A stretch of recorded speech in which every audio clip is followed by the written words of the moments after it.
Hi everyone, this is Sandy Alt reporting from the wild, and this is the audio podcast companion to my blog on Substack. This is episode 10, ROCKFALL.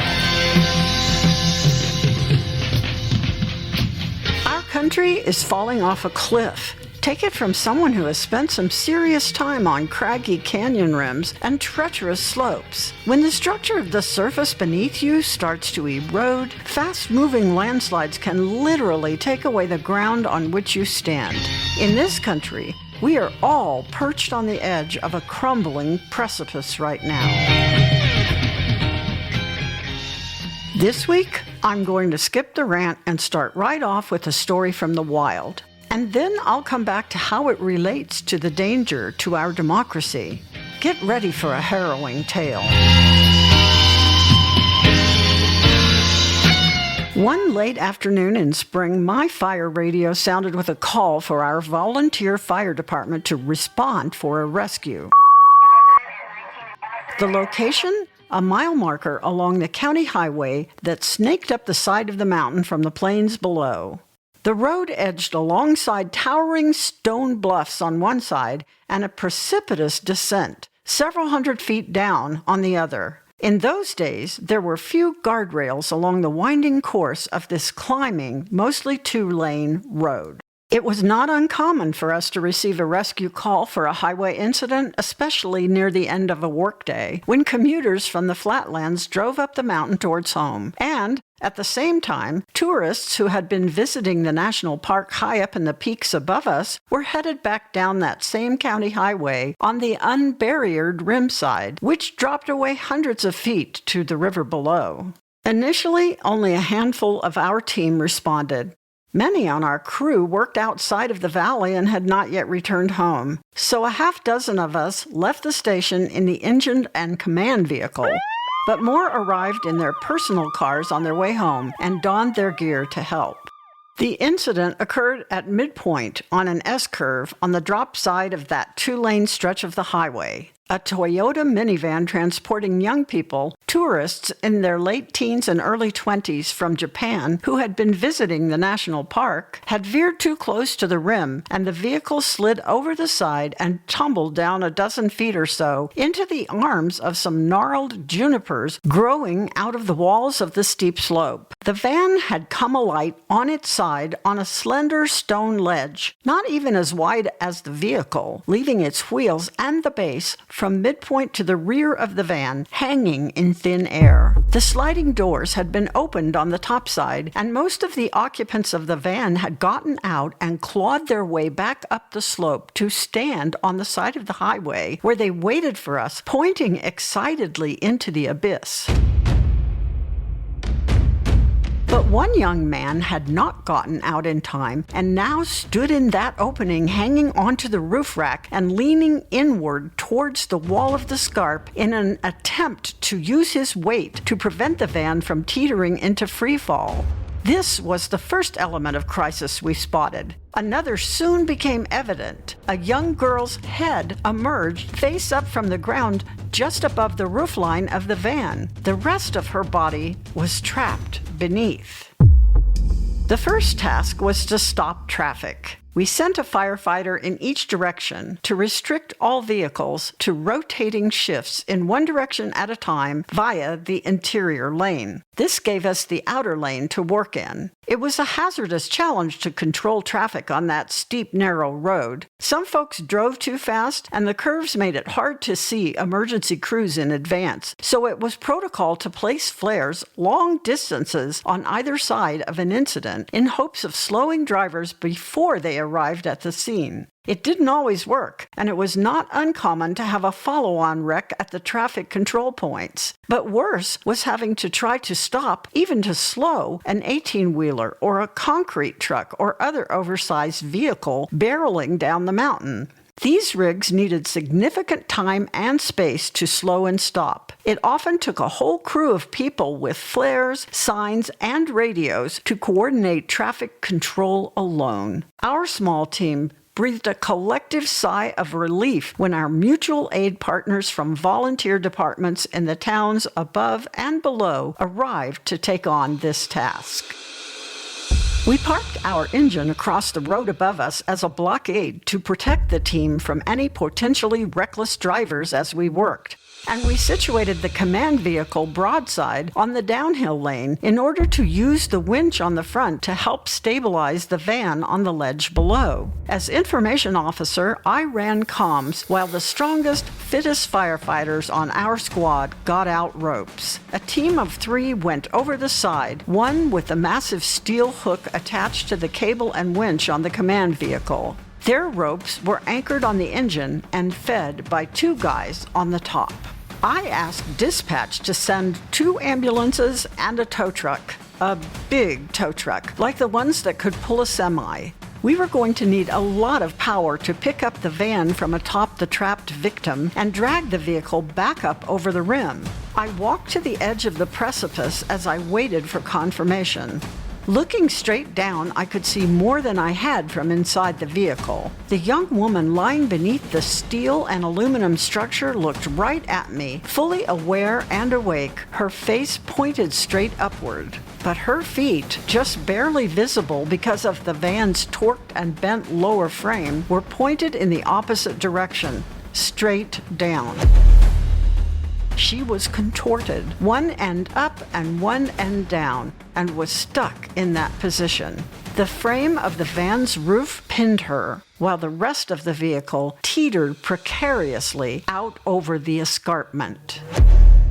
While 2 of our rappel crew worked to get the steel hook from our winch around a section of the framework of the van, the 3rd put a rope around the young man standing on the crossbar of the van's roof. Once the hook for our winch was connected and we engaged the motor to apply tension on the cable to help hold the van in place, our firefighters helped pull the terrified young man up to the road and safely over the rim. Next, one of our heroes who had gone over the edge went to the girl trapped beneath the vehicle. This firefighter's name was Larry. He asked for some play on his rope, then dropped to the ground and shimmied his way as far as he could go under the wobbling van until he was almost alongside the young lady. Larry said, "I'm right here with you, and we're going to get you out of here. I won't leave you until we have you safely back on solid ground." This was the gutsiest move I had ever seen. The weight of the van, perilously cradled in the gnarled limbs, caused those venerable old conifers to creak and shift, their roots barely clenched around enough soil to sustain themselves, let alone hold the vehicle that had become entangled in their misshapen branches. Our command vehicle was also vulnerable, with the force of gravity pulling against it as the weight of that dangling box of metal strained against the steel cable of the winch. Many rock slides erupted each time the van moved. If one of the trees became unrooted, we would not be able to control anything. The first ambulance arrived, and the EMTs began to check over the half-dozen youth, giving them oxygen, treating them for cuts, scrapes, and contusions. I told dispatch we needed a life flight for the young woman twisted in half beneath the van. Given her presentation, a spinal cord injury seemed likely. The chopper pilot would have to land the bird on the too narrow highway and get her as fast as they could to the nearest trauma center. And that was assuming we could get the girl out from under the van without losing her to the crumbling cliffside, or losing any of our firefighters to the same. Anyone who has done any climbing or mountain adventuring knows that a rockfall, a fast-moving landslide, can happen suddenly and unexpectedly in a variety of conditions. When a drought year renders the top strata of a slope parched, deep-rooted trees withered by the lack of water cease to hold the soil in place. Too much rain can wash away the earth beneath big boulders and send them suddenly plummeting down a slope, careening into other stones, trees, and more, causing an avalanche that inundates the landscape. Salt and chemicals from winter road treatments can degrade the integrity of the ground, preventing the plant life that normally anchor rock layers in place from thriving. Vibration from heavy equipment and road traffic can create a series of damaging microquakes that crack stone slabs underpinning those highways. We were in danger of a rockfall. All of us, the first responders, our vehicles, the tourists, even those who were drive-by gawking from their cars as traffic in small batches passed slowly in single file, first heading up and then down the highway next to the sheer wall of stone on the other side of the road. All this was happening while Larry, our hero among heroes, lay next to the victim beneath the van, speaking softly to her. She was alert and aware, and I could see the terror in her face as she responded to Larry's questions. Are you in pain? She said no. Can you breathe all right? She said yes. What is your name? She said her name was Noemi. The tow truck arrived. One of our firefighters, whose day job was professional pilot, went down the road to look for a wide place to use as a landing zone for a chopper. Another ambulance arrived just for Noemi to transport her from the accident scene to the life flight landing zone. All traffic had to be stopped now, diverted either back up or back down the mountain for the next phase of this incident. Sheriff's deputies blocked entrance to the highway at the towns below and above. This was a welcome relief, allowing those of us on scene to focus solely on the rescue. The diesel engine hammered and its gears ground as the tow truck driver maneuvered his long rig at an angle crosswise on the highway to position it for raising the van. Above all this mechanical noise, a sharp crack rang out as one of the juniper limbs tethering the front end of the Toyota to the ledge broke. We watched in horror as rocks, grit, and debris cascaded down the slope, and the torqued frame of the vehicle ground against rock and sand and slowly slid a half-foot farther out on the ledge, then stopped. We could now see Noemi's upper torso. It, too, like her head, faced straight up. The twist that had her feet facing down was likely in her lower spine. Larry had managed to squeeze closer to her as the van's weight shifted. He had gotten a hold of her hand. The minivan creaked now as the steel complained of the strain of gravity against the cable attached to our winch. The afternoon light was waning. We had no idea how long this would take, and the pilot on our squad conveyed concern on the radio that we were in the dark phase of the moon. If we were delayed too long and without moonlight, there was no way to land a chopper on the highway in the blackness of night. Time was of the essence in every imaginable way. Here, I will pause my storytelling. I know, I make a habit of this, don't I? But I want to cite some similarities between the minivan, its passengers, our rescuers, and the democracy we once trusted to carry us from cradle to grave as Americans. I want to call your attention to the parallel between the at-risk wreck victims and what is most in peril for all Americans should our representative government be swept over the cliff in the fast-moving, careless driving, and downward descent of the authoritarians moving to wreck it all. I want to make an analogy between the first responders who rushed to the scene and we defenders of democracy who for some time now have heard the tone and have mobilized to show up. We fellow travelers through this moment of authoritarian, greed-addicted overthrow of our democracy and the horse we rode in on, so to speak, are as good as fallen off the edge, dangling from a degrading handhold of a ledge. All of this while the tiny twisted limbs that struggle to survive from our roots show signs of either snapping or being ripped away from terra firma. The very ground on which our nation was planted and managed to somehow thrive against all odds for nearly 250 years has lost integrity. We are at the tipping point where we will either fall into the abyss or respond to the crisis with eyes wide open and recognition of the extent of the danger and the damage.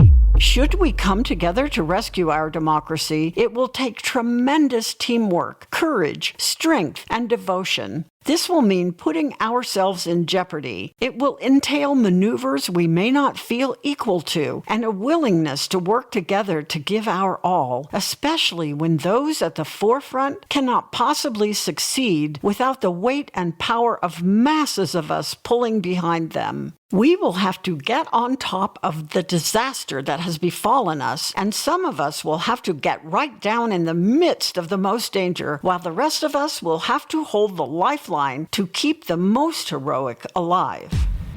If we have any hope of rescuing our democracy, we can't wait until we are in total darkness. The longer we delay, the darker it becomes, and the less likely it will be that we can save what is at stake. The firm ground we were founded upon has had too many drought years in recent decades without the nourishing, tending, and protection of our rights and freedoms from our leaders and our citizens, whose duty it is to keep the base of our representative government alive. Too many things may already have happened that undermine our chances to survive. Here's a short list. Microquakes, like the Citizens United decision by the Supreme Court, which allowed money to equal votes and set loose the hellhounds of greed on our every election and the very way Congress does business, and the follow-on decision that the president is above the law. These have destabilized our constitutional foundations. Erosion, like from Congress's failure to protect and re-enshrine voting rights. Things like this have undermined the rich earth of our very underpinnings, equality and self-government. Toxins, like the constant corrosive application of undemocratic schemes, such as when Mitch McConnell and his radical GOP senators robbed the Obama administration of a Supreme Court judgeship. Add that party's sole focus on flooding the judicial branch with conservative, inexperienced, unqualified judges to the exclusion of passing any legislation that involved maintaining, improving, or even protecting the welfare of the citizens. Sliding and slumping, from things like the 2,000-plus challenges to the Affordable Care Act in order to deny American citizens health care, the ever-growing corruption of lobbyists, the increasing privatization of the military-industrial complex, and all the general rot and decay growing unchecked in the halls of power. Callously caused wrecks and roadblocks which choke the safe and healthy flow of progress in government, as in the overuse of the filibuster in the Senate to repeatedly constrict the flow of worthy bills and paralyze legislation, thereby deliberately disintegrating the power and integrity of the third branch of our government. Flooding, a fire hose of lies and disinformation, of deceit as to the design to rape the country's riches and resources and hand it all to the billionaires, while our safety and welfare, our greater prosperity, and protections for the rest of the citizens can go fall off a crumbling cliff.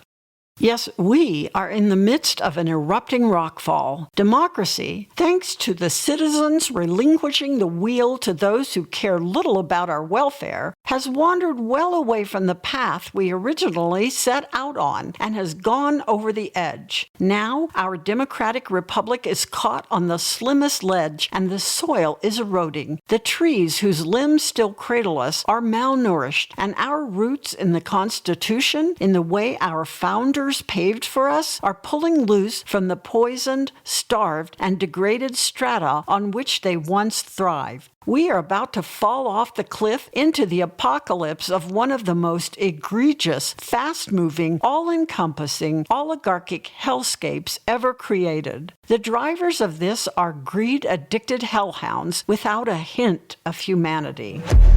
What means do we have to save ourselves and our democracy? Do we have a big enough tow truck to counter the gravitational pull of an intentionally caused landslide? Do we have enough firm ground to stand on as we attempt to hold the descent of our beloved republic with whatever winches we can find until we figure out a better plan? Our government has been twisted upside down and backwards and is in critical shape. Do we have enough daylight left to save it? I don't have the answers to those questions, but I'm sensing there are more and more of us out there responding to the scene. There are more and more of us out there ready to stop traffic and unite to bring in whatever big measures and heroic efforts it might take to save what we can from the rockfall. There are some signs of hope, and I hope they are not too late. Now, back to my story from the wild. The big tow truck that arrived on scene at the last possible moment was the measure we needed. Its powerful hydraulic lift and long mechanical boom were able to pull the wreck of that van off the trapped young lady so that our heroes could get a sled beneath Noemi and pull her up the slope to safety. The EMTs loaded her into the waiting ambulance and sped back down the hill to the designated chopper landing zone. We still had daylight enough for the pilot to safely fly, and we all cheered when we heard the helicopter pilot on the radio reporting in flight, destination, the nearest Level 1 trauma center. Unbelievably, the young woman did not suffer a spinal cord injury, according to the report we received. In fact, she managed to realign herself as she was being loaded into the ambulance and had feeling in all extremities. She ended up walking away from the hospital after a few days. I still can't quite wrap my mind around that after what I saw, but it's the truth, incredible as it sounds. We were not always this lucky with wreck victims, but this one was a win. The tow truck extracted the van from the cliff edge, dragging it over the shelf and far enough onto the road to get the crossbars beneath and pull it up onto the bed. This took a huge chunk out of the roadside, a big sinkhole with ragged edges that looked like a giant had taken a huge bite out of the asphalt and the mountainside beneath it. The county maintenance department had to bring up concrete barriers, solar-lit reader signs, and dozens of water barrels to divert drivers around the damaged area. The destruction was so significant that road work had to be done across the entire span of the highway for a half mile in either direction to restore the integrity of the roadbed. Later in the spring, once the damage had been mended, a crew came to erect guardrails along that stretch of the rimside. But the project proved much more complicated than originally surmised, including a gruesome discovery that was made by the construction workers who had to create the underpinnings for the guardrails. It turns out they needed to install protective steel netting clear down the side of the slope to minimize the danger of rockfall and further erosion. And this necessitated a crew working at the bottom of the cliff along the river to install riprap and lower slope reinforcements. There, at the base of the cliff, a rusting wrecked car was discovered standing on end, nose first in rocky soil. The remains of the driver and his dog had decayed inside, indicating that the wreck had likely occurred some time ago without anyone observing it happening. The sensational story splashed about on the local news channel and in the newspapers with speculation as to whether it had been a one-car accident or suicide. Despite all the coverage, there was no mention of the absence of guardrails that made the highway more dangerous than it could have been. What will the record say about the demise of our democracy if it goes totally off the cliff and we can't save it? Much of the damage that imperils us has been deliberate. Many of us have just been along for the ride and not paying much attention. Will we be able to save ourselves from the imminent danger we are in? I'm not the only one issuing the tone for us all to respond. If your personal democracy radio wasn't screeching at you before, I hope you can hear it now. Calling all volunteers. Calling all heroes. Calling all Americans. Find your nearest local resistance group and report in. Danger! Danger! Rockfall!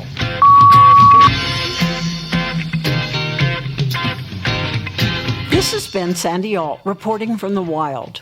Every week or so, I publish a written blog on Substack, and then, a few days after, I produce a variation of the blog as a podcast with original music, sound effects, and more. I enjoy including my original music on these podcasts, and I hope you like that too. You can read and subscribe to the companion blog to this podcast on Substack at sandyalt.substack.com. I hope you'll subscribe and share it with your friends. And if you want more stories from the wild, look for my Wild Mystery series in book, audiobook, and ebook. You can start with any book in this series and go wild.